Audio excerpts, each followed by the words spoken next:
and welcome to the Faculty of Health Healthy Dialogue series. I'm Cynthia Cliff and I'm Director Knowledge Transfer and Partnership Development in the Faculty of Health, and also the convener of the Healthy Dialogue series, which takes place every second Wednesday at midday.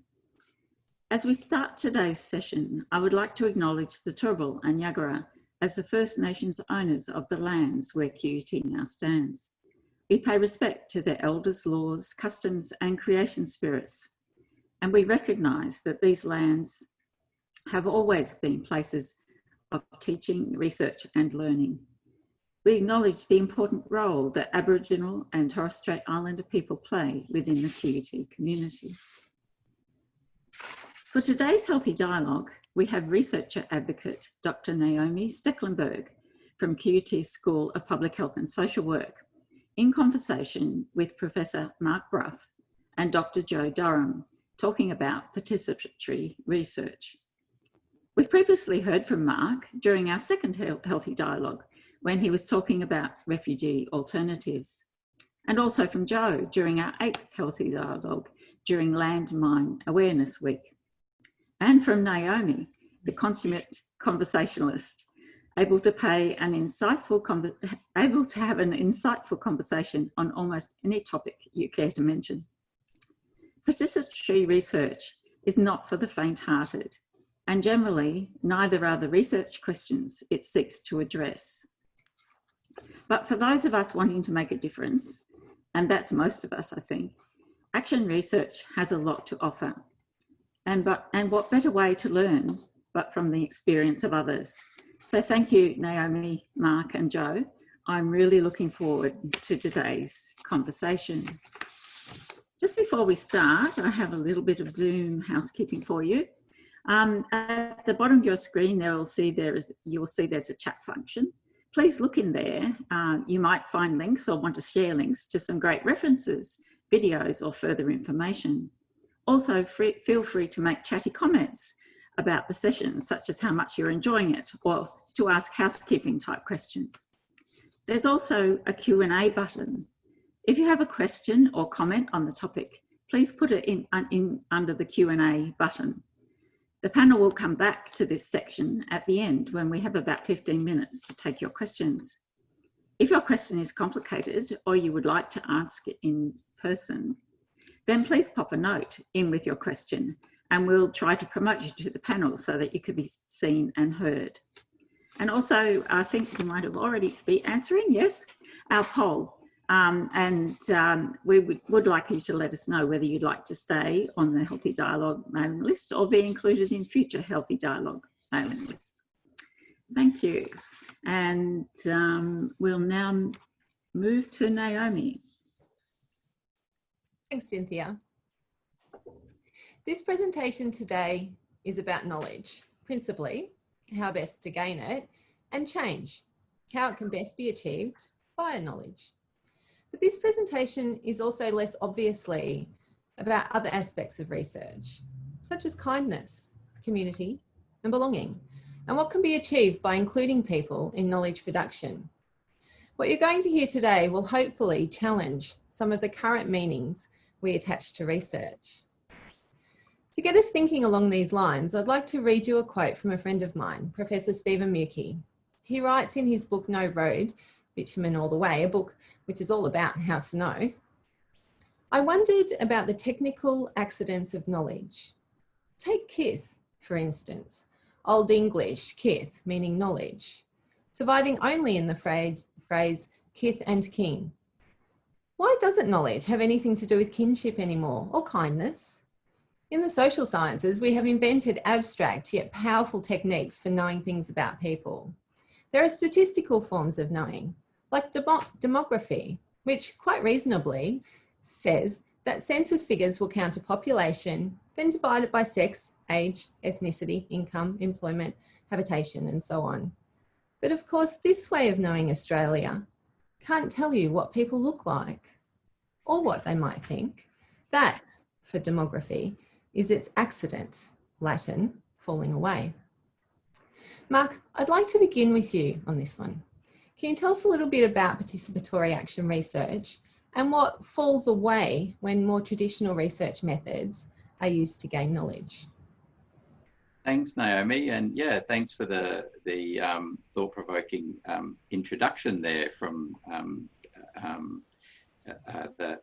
that quote about kith and knowledge. So it actually reminded me that the word health in medieval Britain meant hello, and so it's very health is very connected to community and connections.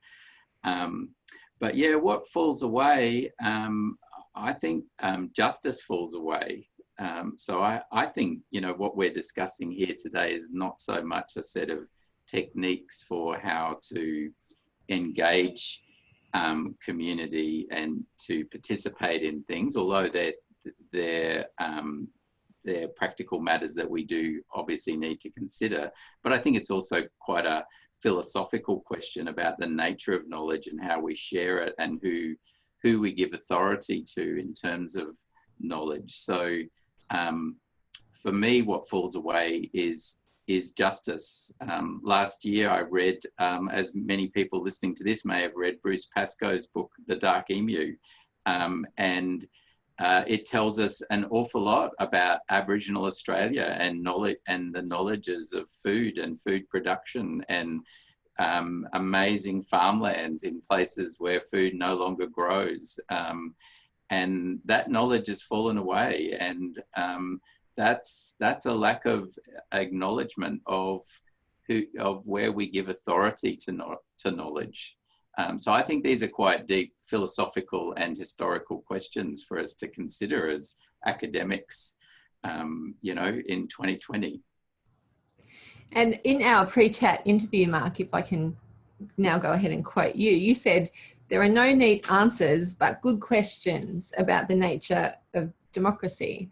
And I'd like to use that as a bit of a starting point, Joe, for introducing you and the opportunity for you to tell us a little bit about your work, because I think your work, if I'm kind of on the right track here, absolutely centralizes this notion of democracy, doesn't it? Yes, I guess it does. But I'd also say I agree, first of all, with Mark about justice.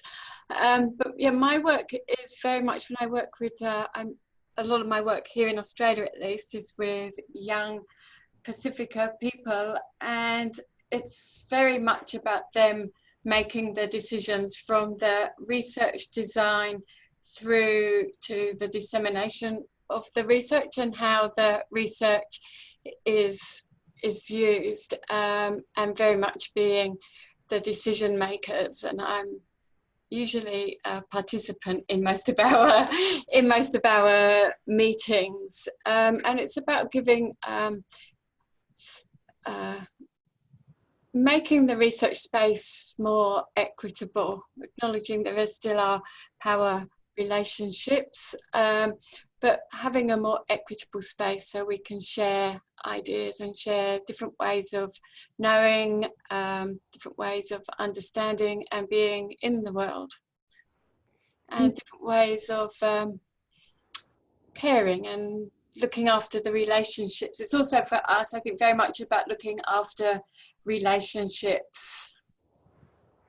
And when we're thinking about knowledge production, Joe, which is a term that doesn't really kind of match with kind of thinking about relationally, but you know, we are in a space where we produce knowledge. What are some of the experiences that you've had in terms of that knowledge production, and some things that you've noticed about the nature of the knowledge that your team, let's say, creates? Yeah, I guess the knowledge that they co-create with each other and with the people who they work with, or the participants. I think that where it really struck me, actually, just quite recently, we were having a data analysis session, and my analysis, so there were several of us young people together and me, and their analysis, the team's analysis was so much richer and deeper than anything I could have come up on my own. And it was also in young people's language, so it really speaks to other young people in a way that my academic speak wouldn't. But yeah, I have really much richer insights, and provide a much, and also their interviews provide a much deeper interaction. Can you tell us a little bit about the interview method that your team uses? Because I know it's very particular to Pacifica culture. Yeah, so we use a method called talanoa. Talanoa is a Samoan word, but the concept of talanoa is across Pacific, small Pacific Island nations. And it's really about, it's a conversation or a way of sharing ideas, sharing knowledge, developing solutions. It can be 2 or 3 people sitting around having a cup of tea and chatting, or it can be much more formal. And it's really, it's about, again, it goes back to caring for the relationship.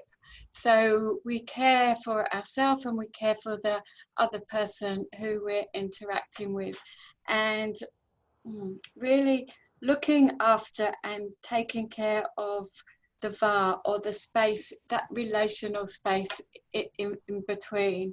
And in that way, that means we share of ourselves as well as asking other people. So we share our own vulnerabilities in that relational space, as well as the people that we're interacting with also sharing their stories and their vulnerabilities and solutions. We tend to call it a conversation with a purpose, so we know where we're going and why we're having the conversation, but the way that we get there might differ. It sounds very, very different to more objective research methods that might involve a researcher observing a group of people and being distanced from them and not allowing their own emotions to kind of intervene in the process, which we know is a bit of a fallacy anyway. Mark, can you tell us a little bit about this idea of the democratization of your own research and how that's worked for you in your experiences? Yeah, so if I think back to pretty much my first academic job, I was recruited to work with a group of Indigenous colleagues in the space of teaching primary healthcare to predominantly Indigenous students. And I confess to feeling quite acutely anxious about how I was situated in that as a non-Indigenous person and what expertise would I bring. But I can really thank my Indigenous colleagues for what they modelled to me. And they also felt anxious about this, but they immediately resolved that, because they felt that the knowledge in the curriculum needed to be co-produced, whilst they might not have used that term, but that it needed to be authorised by the community. It needed to be knowledge not just for the community, but of and by the community. And so it was kind of a given in that space that you would have community representatives be part of the production of what the curriculum would look like. And to me, yeah, that fits with things that I've read subsequently, I guess, and thought about in terms of democratizing expertise. I guess I observe in many disciplines that would never be a starting point. You would never talk to the community as step one. There'd be a professional body up here, or some sort of expert body deeming what should be part of the learning. And that's quite an authoritarian view about knowledge. And I guess participatory ways of working and thinking ask us to reflect on, are we are we happy with that? Are we happy to be part of that kind of thinking? So as well as talking about kin and kith, we're also talking about politics here, aren't we? Totally, yeah. Knowledge is political. It's although we dress it up as if it's, you know, there's robust knowledge that neatly answers all the important questions, and that the only issues we need to think about in the world of universities is how robust was that knowledge. Whilst that's a valid question, it's not the only question in town. Yeah. And so what are some of the stances you take, Jo, when you're working in that participatory space? What would you say is your kind of, I guess the stance that you take as you enter into your conversations and discussions with the young people on your team?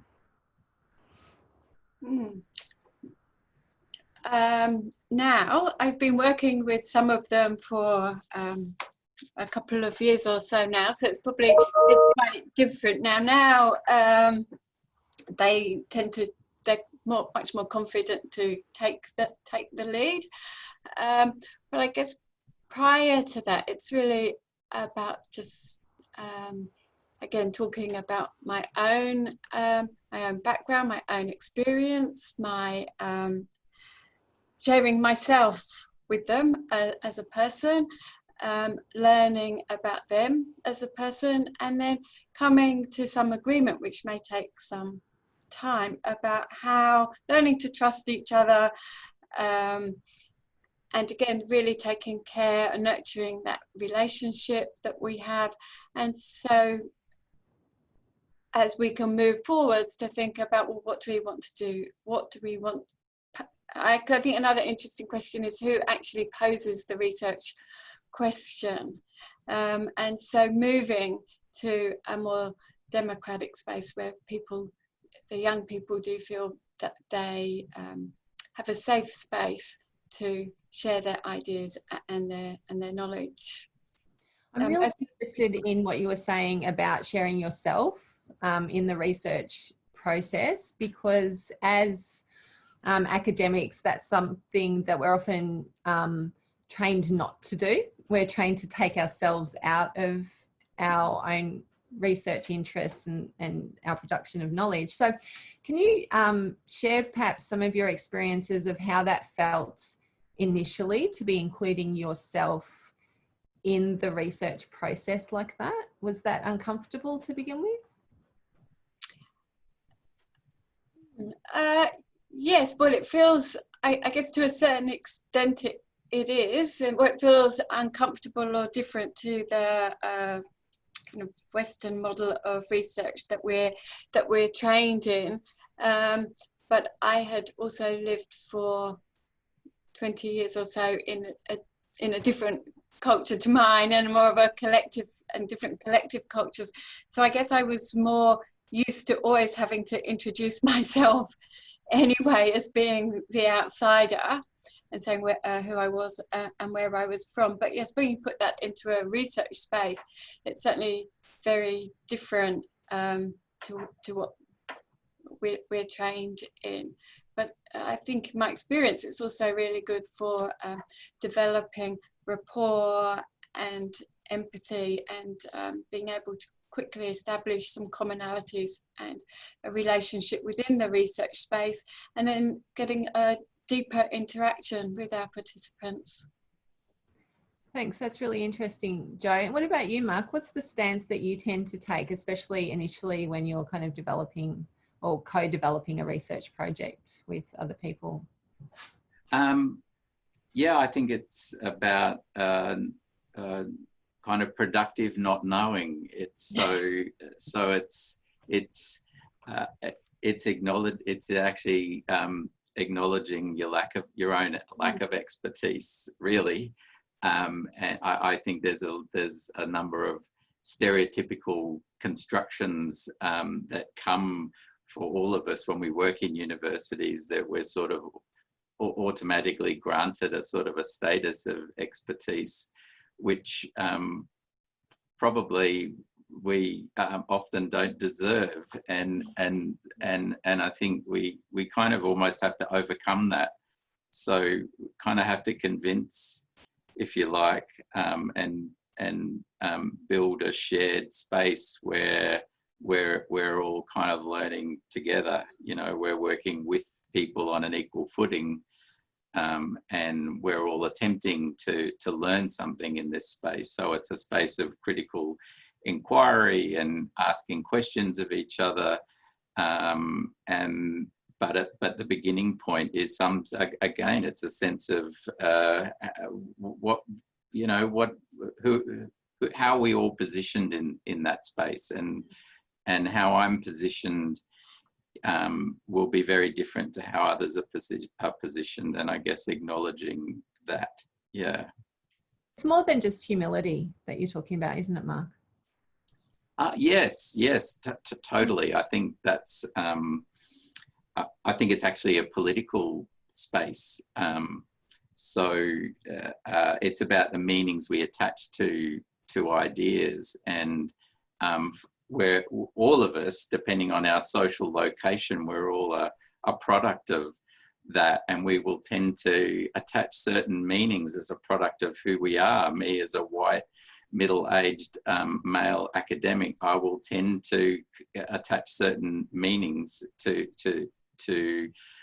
various ideas, and no doubt often problematically so. So I guess whilst there's no perfect way to overcome that, there's at least an objective of having some awareness of all of the problems that brings for us as social researchers. Is this, Jo, a form of political resistance, this form of research? Do you ever think of it like that?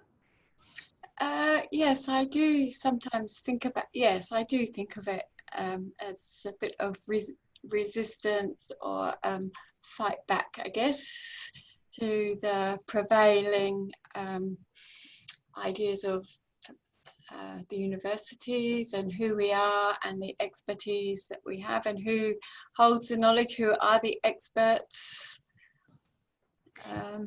and helping to build the capacity, I guess, for other people, for in my case, for the young people who I work with, so that they can also resist narratives that degenerate their knowledge and their skills and their experiences and culture in this particular case.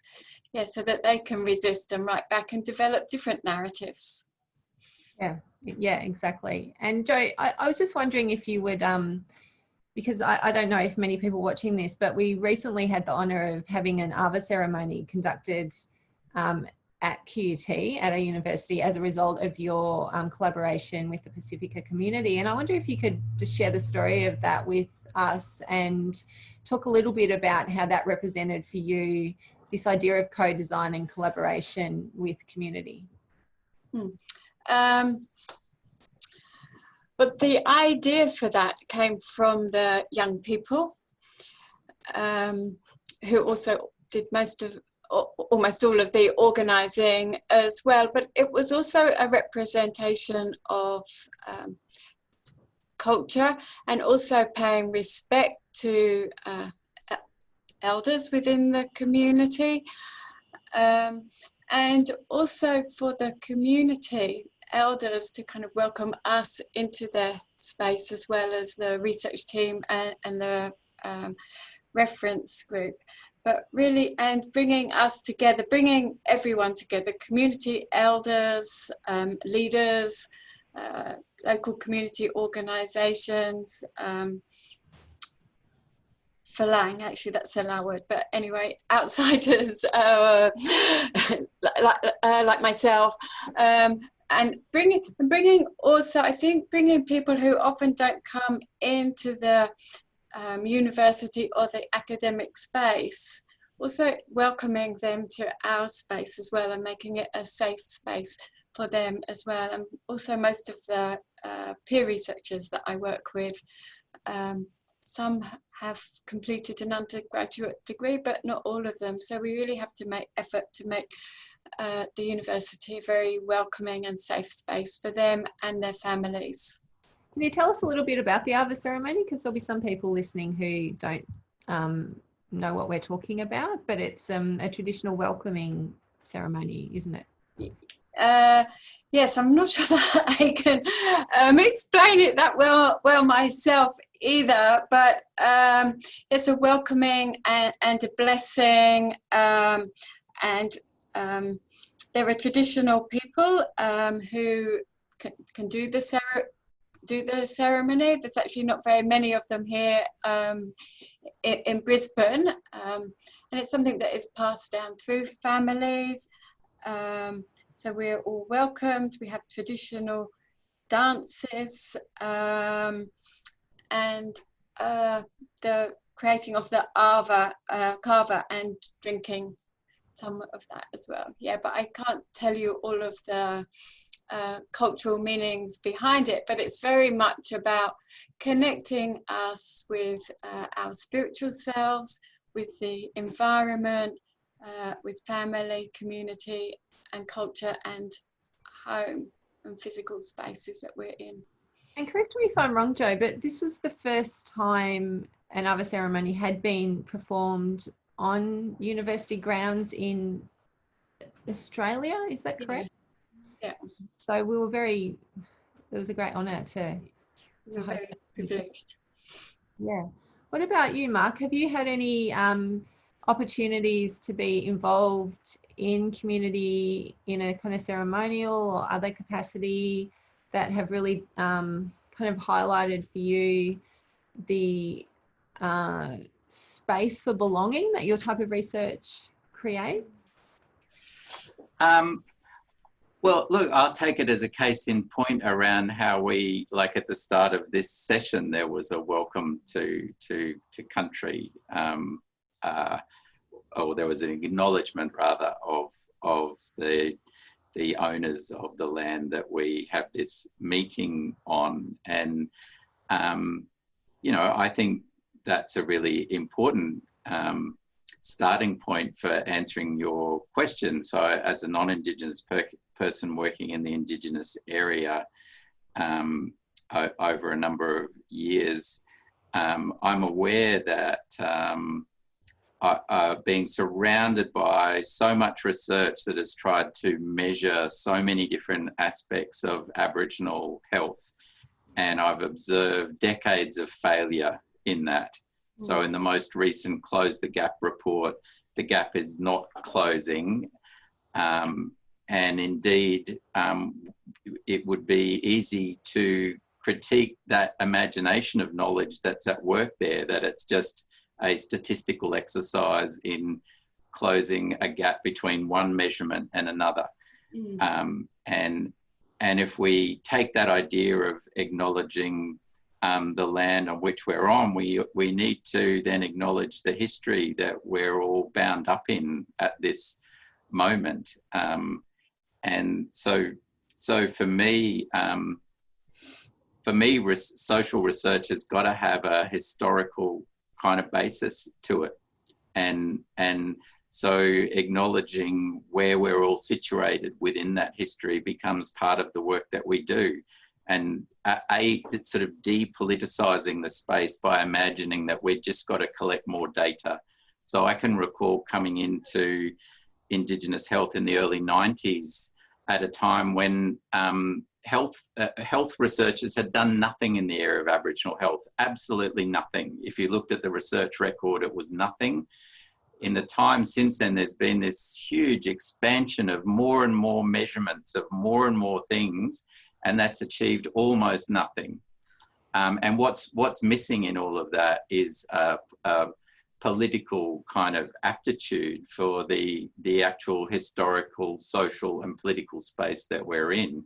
But in the world of universities, we have researchers debating about what's a better way to measure this thing or that thing, this bit of mortality or morbidity, whilst, you know, gross oppressions continue. And we are speaking this year at a time where Black Lives Matter you know, is very much surrounding us. So I guess, you know, we need to listen to that voice. It's a different kind of voice. I think the Black Lives Matter voice, it's got nothing to do with better forms of measurement of anything. It's a deep historical, political moment that we need to consider. We return now, don't we, to Muki's idea of demography and this notion of what statistics can and can't do and what falls away when that's all we concentrate on. Isn't that right? You both, and I'm going to ask you this question as well, Jo. So you both are researchers who foreground change, and Mark, you've just been talking about the importance of making change. Is change possible at all with research that doesn't involve the people for whom the change is designed? Well, there may be change, but I'm not. But what kind of change? So it's not. I wouldn't think about this as just a neat sort of mechanical ledger of finding information that's useful. I value that you know, knowledge is created in all sorts of different ways, but unless it's derived from some sort of sense of equality, it has no real meaning. So if I think of someone like Roy Bhaskar talked about the importance of meaning over measurement, and often in the world of disciplines at universities, we spend a lot of time deciding what's the best way to measure something, but we don't necessarily agree on what its meaning is. So a couple of months ago, a Black American woman called Ida B. Wells, who was an activist in the late 1800s around slavery and lynchings, she was given a posthumous Pulitzer Prize, and she worked so hard for her community, and in part of what she did, she collected numbers about lynchings. But what's interesting in that history is the ways in which pro-slavery, pro-lynching people used exactly those same numbers to actually demonstrate the value of their position. So numbers themselves don't say anything. It's what meanings we attach to them. And if I think in terms of our contemporary moment here in Australia of gross overrepresentation of Aboriginal people in the prison system, overrepresentation of Aboriginal people in terms of health inequality, these are not questions about better numbers. They're deep political questions about who we are as a society and how we treat each other and think about each other. How do you think our ability to tackle those deep questions is going to be affected by the current political agendas of governments who seem intent on underfunding university education? I think this movement against deeper thinking, so the devaluing of the humanities, and this sort of really light, superficial imagination that we just need job-ready kind of people rather than critical thinkers, is a real concern. And you know, the same week that announcement came out around higher education, Scott Morrison was attempting to say there was no history of slavery, for example, in Australia.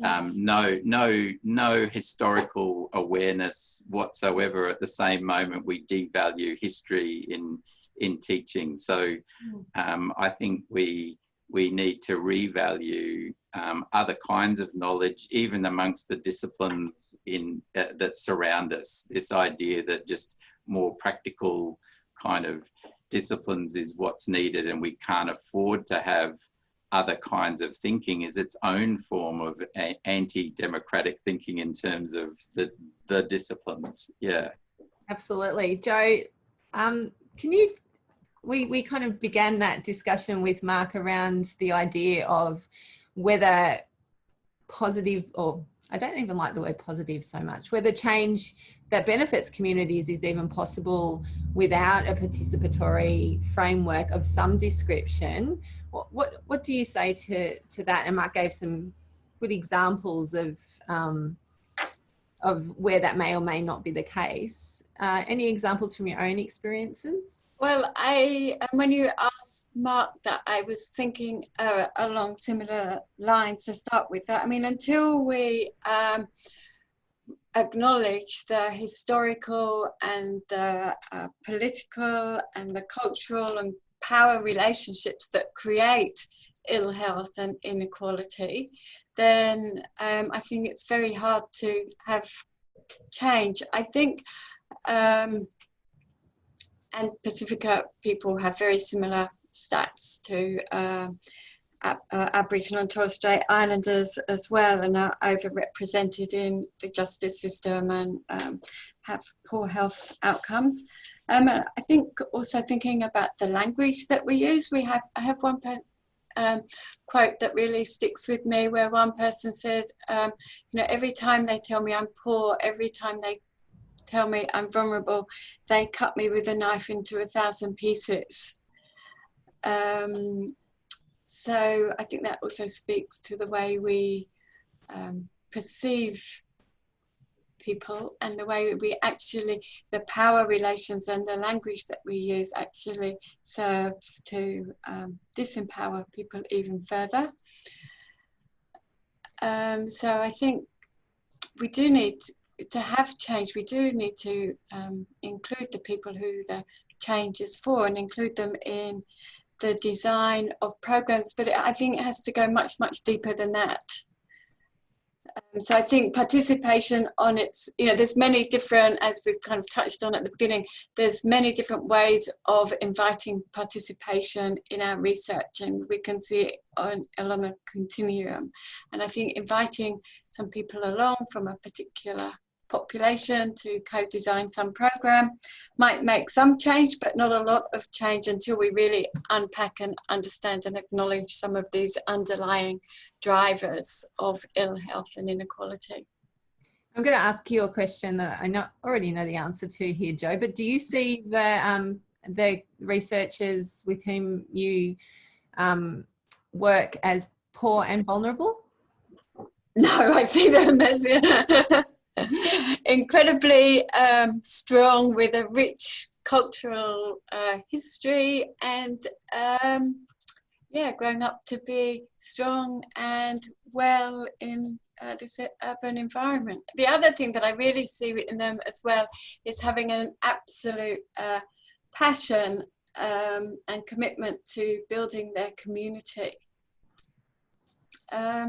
Although I don't see them poor and vulnerable, but I can also see a massive change in them since I've been working with them.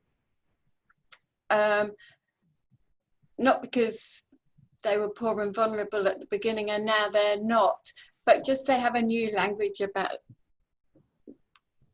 they're developing a different narrative and resisting those narratives that degenerate their strengths and put them down.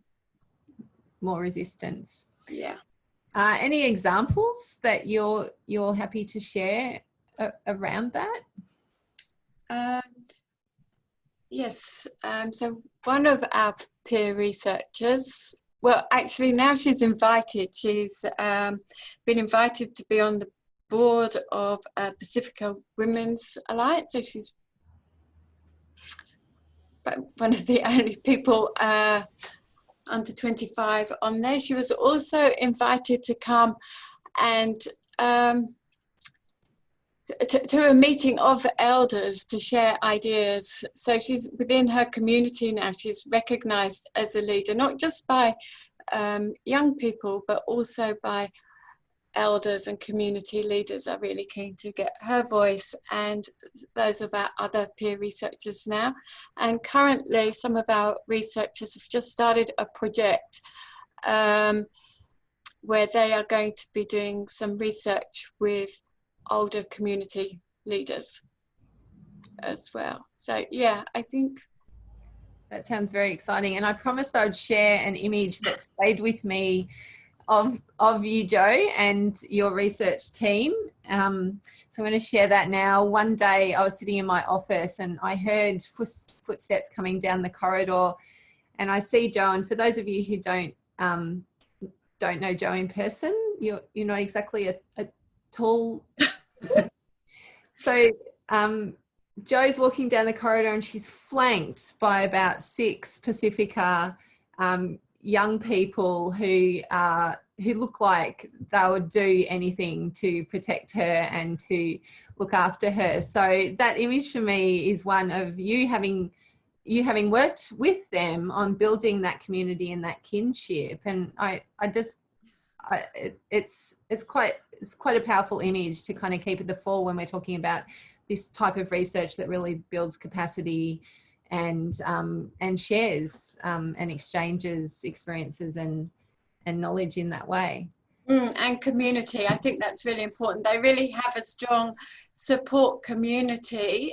Well, they've developed, so from our work, the young people have formed a Young Pacifica People's Wellbeing Network, which is reaching out to lots of different people as well. And so they really do support each other through that network. So you can actually follow Jo via the QT staff profiles, and she's in the process of building a website for that project, which will be associated with all her digital profiles shortly. So if you're interested in following that work, you can follow Jo via her QT staff profile. Thank you so much for sharing your experiences today to both of you. I would like to go over to chat now and answer some questions if anyone has them. So now is your opportunity if you've got some burning questions that you'd like to ask Mark and Jo. And we do have one already from Aaron. Oh. And either of you can jump in on this one. So where do you draw the line on revealing too much about yourself and ensure that it doesn't coerce or influence your participants' participation? I assume that perhaps there are more ethical concerns in knowledge co-creation with research participants. What can we learn from PAR to make other research methods better? Two questions in one there. Thanks, Aaron. I guess it's this is an epistemological question as much as it's a kind of an ethical question. So I'm aware that in the positivist sciences, there's a dominant sort of position that, yeah, sharing yourself does have that that does kind of bias the space, and that there's that it kind of corrupts the knowledge, and that it creates loose kinds of ethics. And I think we can question that, you know. So it's not that there's a neat rule about how much. It's that makes it seem like a neat continuum where this much is too much and this much isn't enough. You know, I guess that's for all of us to consider how much we share, and that's appropriate that we all consider that. But I think at a deeper level, it's about questioning what kind of knowledge are we producing. And so for me, I'm happy to play in the space of intersubjectivity. My subjectivity walks into the room just as the participant's subjectivity walks into the room, and there's some kind of interspace that occurs there, and something is produced out of that dialogue. But for me, it's got little to do with ideas of objectivity and kind of neatness of unbiased knowledge. And I would encourage people to look more deeply into questions of objectivity and subjectivity as parts of what we think makes good research or not. Thanks. You've answered both of the questions in one there, Mark. Have I? One of the things that other methods could learn from PAR is to perhaps question notions of subjectivity and intersubjectivity in their research. Jo, what about any thoughts on this question from Aaron? Well, I think in all relationships, we all decide how much we're going to share or not share, as do our participants as well. And I think that us as external objective researchers is probably a little bit of a myth. Anyway, we all bring with us our history and our background to any research that we undertake, to any encounter that we have with other people. In terms of what can we learn, I think it's just the importance of reflexivity, thinking about what biases do we have, where do we come from, how does that inform the way we see the world, the way we interpret the world, and also are we putting our own interpretation on someone else's way of seeing the world, which is why I really like to do the analysis and dissemination with the young people, for them to do it. Yeah, I'm not sure what I do. I give an idea now and again. Thanks, Jo. So Vinite has asked, can you comment on the agency of your co-researchers when you're doing PAR? I don't want to interpret that question. I just want to leave it to you to interpret, since we're in this fluid space now. I suppose it is. I mean, it's all about the agency of the co-researchers and an acknowledgement of their expertise. Yeah. And that's where you're working from. It's not about kind of building up that expertise. It's actually saying there's expertise there. How can we work with that? I'm not sure if that answers the question, but. Are there any limits to it? I'm not sure if it's limits so much as it shouldn't be used as a way to dissolve the responsibility of institutions to do their job. So I'm aware of some very manipulative uses of ideas of participation. So for example, consultation is a frequently used methodology by institutions. Government departments love to do consultation in one sense, and so do many other institutions. They love it. They love the sound of it, right? But consultation can be seen as a form of manipulation. So I think it depends on how, so this is why I think we do need to think, what do we actually mean by this? So if you go back a really long time, there's I think it was Arnstein who talked about a ladder of participation, and the bottom level was consultation, which was described as a form of manipulation. Consultation is what you want to do when you want to manipulate people into providing authority to a position that's already been taken from above. So I think, yeah, how we think about this and how it can be a corrupted process is something important to consider. Yeah.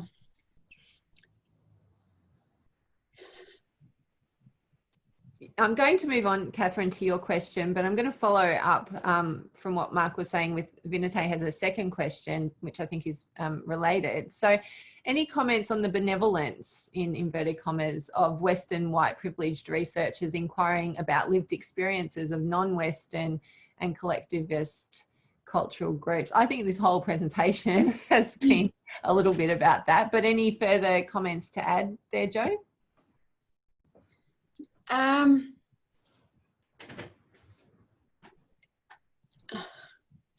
Yeah, I guess it's not, how would I want to word it? It's not benevolence. I mean, it's around doing no harm and taking a strengths-based approach, but also we have to be very careful that we're not doing good for people or being paternalistic. It's for It's about providing a space where young people can make their own decisions, and maybe supporting them with the resources to do that. Or maybe sometimes it's also about questioning and helping to develop, but also to develop some critical thinking and critical questioning.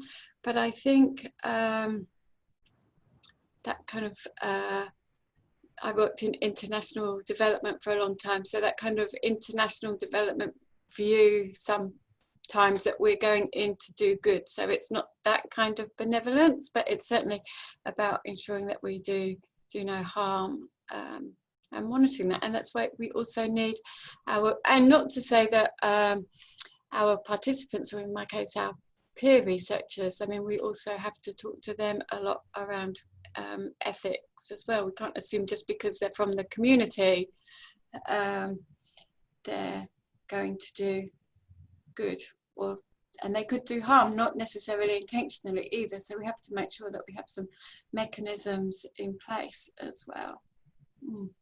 Thanks, Jo. Anything to add there, Mark?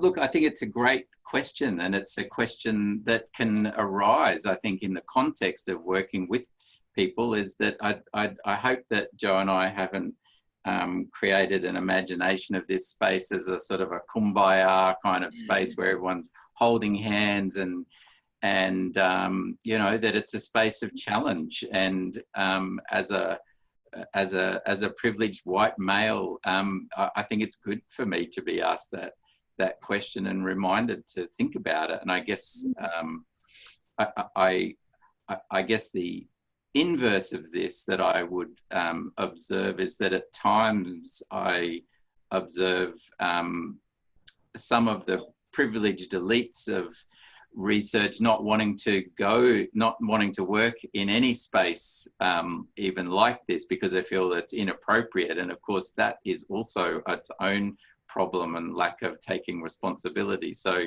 I think this is a form of productive discomfort that we need to feel. We need to, for some of us, we need to feel a bit uncomfortable in the space, and we need to be asked questions like this and sit with that discomfort. There's no neat answer to this, but the need to ask why, you know, why am I in this space? What do I contribute? How do I fit in? How don't I fit in? Yeah, they're kind of existential, political, personal questions, and they all kind of lock together. They're challenging. There isn't a neat answer to that, but it's a great question. Yeah, I think in any research, it's a political space. And we have to be continually asking ourselves these kind of questions. And it's, yeah, good to have other people ask us too. Monitoring those power relationships. So I've got two final questions, and they're kind of related to one another, so I'm going to place them together. So the first question is from Catherine, and the question's actually disappeared. I don't know why. But she was asking, what are some of the methods that you can use to bring research closer to PAR? And Sam has asked, from a PAR perspective, what would be the process to find solutions to close the gap? So two kind of pragmatically based questions around what PAR research can involve.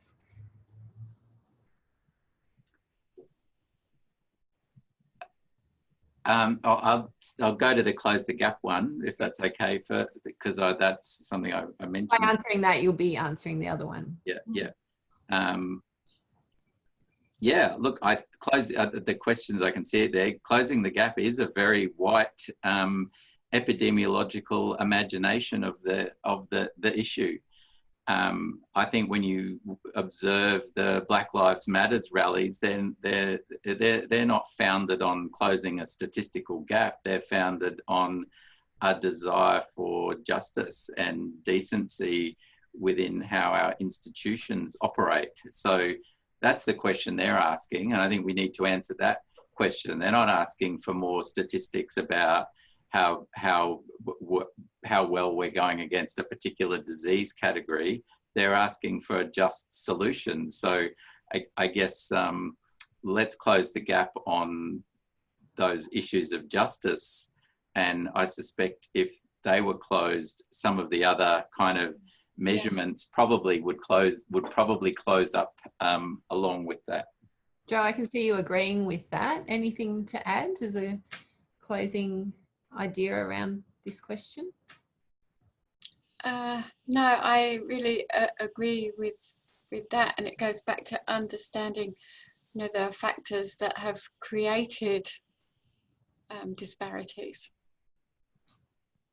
Okay, thank you very much, both of you, for sharing today. I think it's been an engaging conversation, and I hope that those listening have taken some ideas from PAR, even if they themselves don't want to use PAR research. Maybe some of the philosophical concepts around the meaning of research can be useful for those who have joined us today. So thank you very much. Over to you, Cynthia.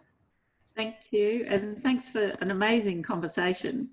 I think I'm well poised to take on some more productive not knowing. I'm getting after that. I want a t-shirt. Yeah, thank you, Mark and Joe and Naomi. It really was a very deep and thought-provoking discussion. I'm actually wanting to go back, I think, and look at the recording at some point and investigate the next layers. And also so wide-ranging. You know, we covered a huge amount of ground there, a huge amount of history and culture, and yeah, very inspiring. So thank you, all of you. And also, I would like to thank Jamie, who's hiding behind the health engagement, for doing all the technical stuff behind the scenes. We really appreciate what she does, even though you don't get to see her. And also thank you to the QT Faculty of Health, because the Healthy Dialogue series is an initiative of the faculty. And we are having our next Healthy Dialogue. We've moved to a 2-weekly time slot now. Now that everyone's busy and sort of trying to live both in the virtual world and the real world in terms of on campus. And so that will be a fortnight from now on the 9th of September. And the other thing we're going to do is work closely for every second one with QTX, who have a very outward facing stance. And so bring those two stances together into the future ones. So I think more exciting conversations to come. So thank you everyone for participating today, and we look forward to seeing you on the 9th of September. Bye-bye.